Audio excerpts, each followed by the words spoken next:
Let's get started. We're going to talk about the Great Depression. I know that's somewhat different than what we've had today. Most people have been optimistic, and we're going to turn to the Great Depression. My understanding is that you had some speakers in the past who talked about a depression upcoming in 2030. Is that correct? Anybody? Oh, yeah. Okay.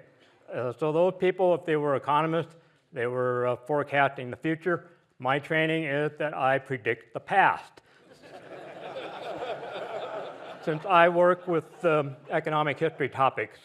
So if you ask me what the economy is going to do, and several people have done that, I'm sure you might have been disappointed thinking that I withheld valuable information from you.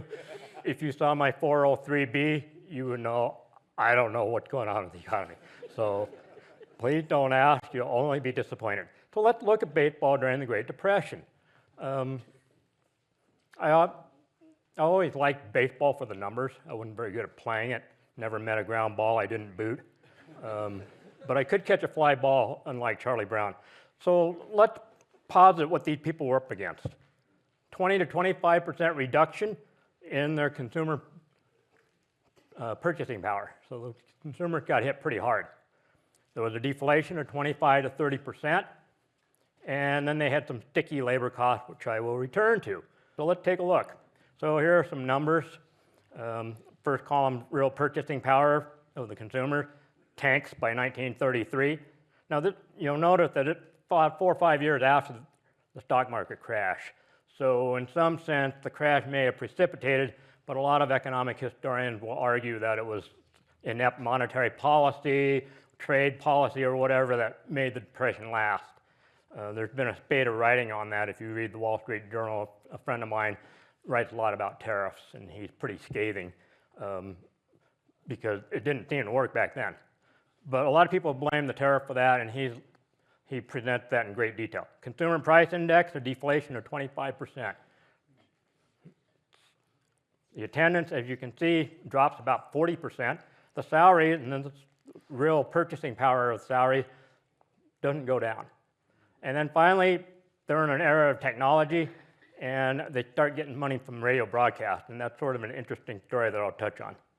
So it's important to remember that professional sports leagues, and this is the reason economists like to study them, they are not your typical business. I've got a couple quotes here, one from James Hart, who would probably be the antithesis of an evergreen businessman 100 years ago. We are the only paradoxical business institution in the world. My good is your ill, your good is my ill. We compete for players. We compete for points. We compete for games. It is an antagonistic business from start to finish. If it was not, we would not be in business. The second one is George Halas, the Chicago Bears owner. And he says he's testifying before Congress. For some reason, during the height of the Cold War, Congress is interested in professional team sports. League members are not economic competitors in the same sense as our individual companies. No NFL team, in short, is interested in driving another team out of business, whether in the counting house or the football field. For if the league fails, no one team can survive. And this is testimony. So they're not like everybody else in the business world. They've got some powers. First of all, there's only 16 teams at this point. They're concentrated in the northeast quadrant of the United States. They've erected the ability to keep new people out of their market. Presumably that would be an antitrust violation because they're brazen about it. They've got it in their bylaws. Now, they will oftentimes kind of shift away from that when it suits their purpose. They have control over a pool of players. They also have inordinate bargaining power against the players because they have the reserve clause. The reserve clause is if you were a player, you sign with a team, you were the team's basically chattel. They could do whatever they wanted with you. They could trade you, they could sell you, they could cut you. So you were the team's property. And in an interesting moment, one of the league officials actually admitted the players were operating under a system of servitude. And this is in the 1930s, 60-some years after the Civil War. Sure, these players made more money than the average person, but they were being exploited. The owners also own their stadiums. They have figured out how to dun the public for stadiums. So they made some odd decisions. They did not try to reduce the player payroll very much because the players balked. So if I paid you the same salary you got last year and the prices have gone down 20-25%, you got a 20-25% pay raise in purchasing power. So they weren't able to knock down the purchasing power. Eventually, with new players coming and going, they did get the nominal payroll down a little bit, but the purchasing power stayed pretty much the same. So they failed. And that's kind of interesting given their bargaining power. Second of all, they didn't lower the ticket prices, which I thought was interesting. And it comes down that they were quoted in the paper saying during the 1920s, when the times were flush, we didn't raise ticket prices, so we're not going to lower them today. Now, at first blush, most of you would think, well, that seems kind of futile.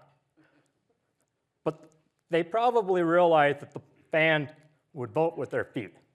They had 4 ticket classifications, unlike today when you go to the Chicago Cubs website. I'm not a Cubs fan, but I occasionally go there out of morbid interest. And they have maybe 20 to 25 different classifications. They've got it by the opponent, they've got it by the day of the week.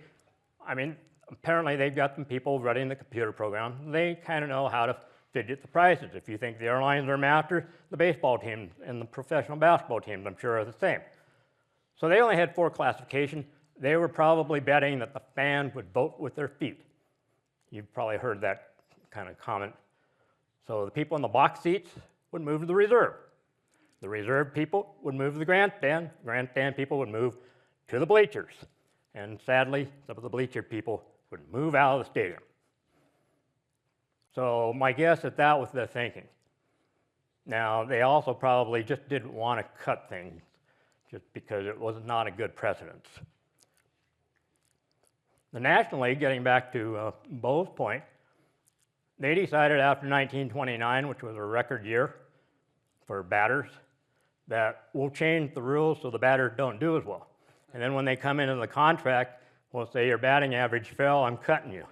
Now, of course, that's sort of similar to the economic idea of monetary illusion, where we can jack up the money supply and people get confused about the effects on the prices, so they call that money illusion.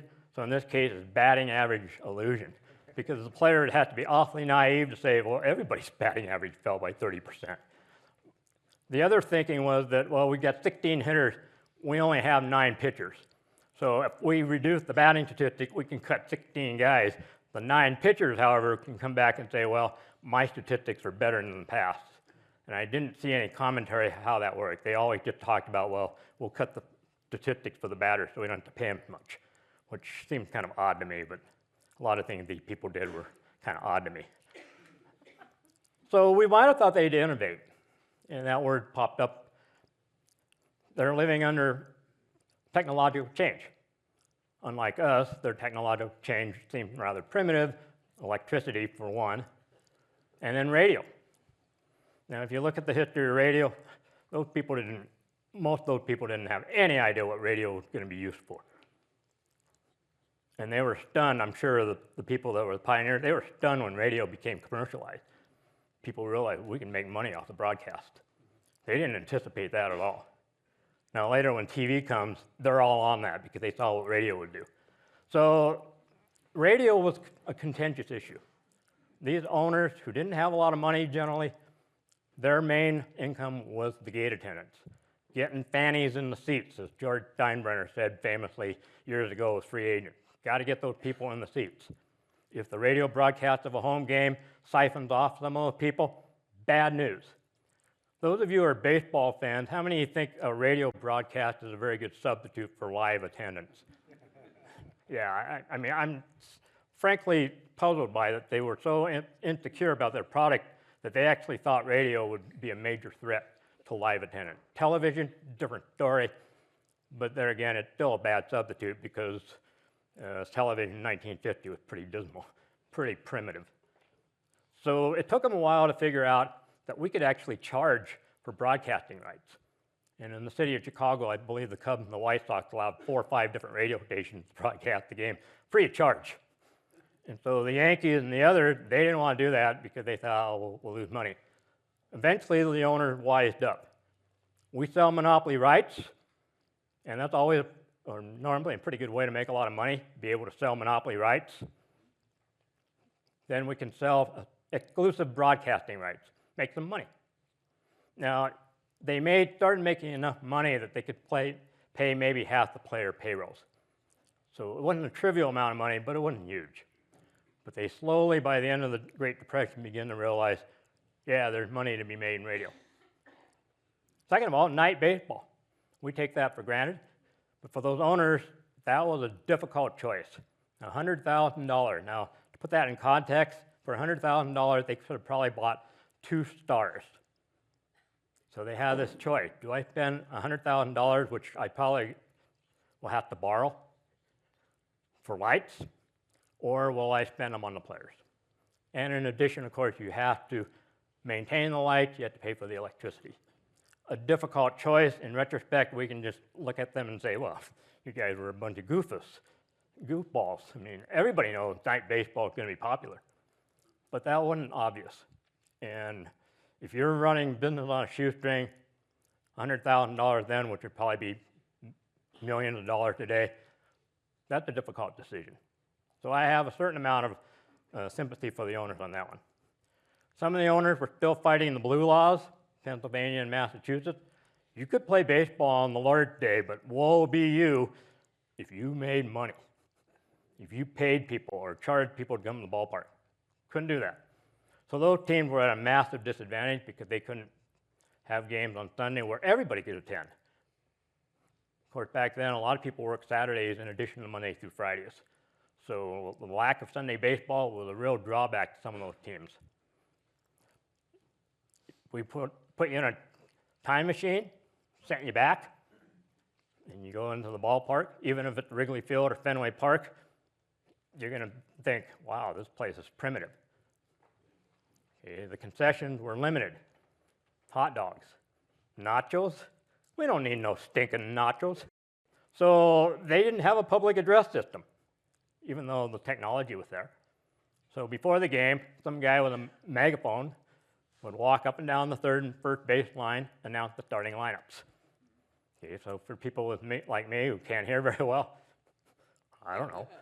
Second of all, to exacerbate that, they didn't put numbers on the uniforms. So you couldn't tell, unless you were a regular person or it was Babe Ruth, which most everybody could figure out who Babe Ruth was. You didn't know who these people were. Now, the owners did that because they didn't want to give the player bargaining power. It's very similar to the early days of Hollywood. They did not list the actors' names. Only later did they realize, if I have an actor that people really like, that can boost the demand for my movie. So Mary Pickford and some of these other stars then started realizing everybody wants to see Mary Pickford. So the owners were slow to put the numbers on the uniforms. So you wouldn't know who these people were, and you wouldn't know what was going on if there was a controverted call. They did have scorecards, but they were pretty flimsy. I'd been lucky to see scorecards from way back in the past, and it was interesting, mostly interesting just to see the advertising. Cigarettes, beer. Some places I think they had suits, but it's interesting to kind of get a sociological thing by looking at the ads. So the owners just simply thought, if I have a winning team, that's all I have to do. I don't have to care about fan comfort. In fact, one of the owners was quoted as saying, cramped seating, well, they've got the 7th inning stretch. They can stand up and stretch. And that was their attitude. So I'm assuming most of you would find that not a very good customer service way to work. They did not pursue 2 other innovations. They did not integrate their teams, even though some of the teams did rent the stadium to African-American teams. So they were aware of the talent. And the players were aware of the talent because they played against these people. And even though you could argue those were just exhibition games, if you struck out against Satchel Paige, you knew he had the goods. And if Josh Gibson hit a home run against you, you knew he had the goods. But they didn't innovate that way. Second of all, they didn't think of a national radio contract like the NFL and the AFL did in the 1960s. Pete Rozelle, the NFL owner, was a visionary in the sense that he realized selling broadcasting rights to just one national network for all the team games would bring in a lot more money than each team individually negotiating. And that revolutionary. That never entered their minds. So these owners don't have deep pockets. Many of them were, well, one of them was a brewer, and others had small businesses. They weren't the plutocrats that owned the game today. I don't know if you saw the headline today, the Lakers sold for $10 billion. If you had transported those owners from 1930 and to find out that a professional sports team was worth $10 billion, even adjusting for the price changes, they would have thought you were nuts. They would never have dreamed that these things would eventually be worth that kind of money. And I don't think there are very many families left in the professional sports. They've all been pretty much bought out. So they had to kind of help the teams that were struggling. Some of them were pretty near bankruptcy, and they were capitalist by nature, as I said, but socialist by necessity. They would sometimes sell a star player on the cheap, or they'd send some money to the other owners because, as the quote from Mr. Hallis said, we can't lose any members. So they're in a different world than, fortunately, most of you are. So the game rebounds by 1941.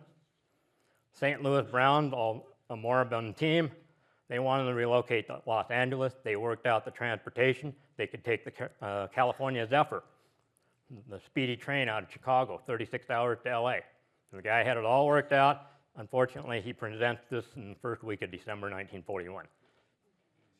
Classic case of bad timing. World War II erupts, and they're not even sure they're going to be allowed to operate. Franklin Roosevelt said it's okay, baseball's good for morale.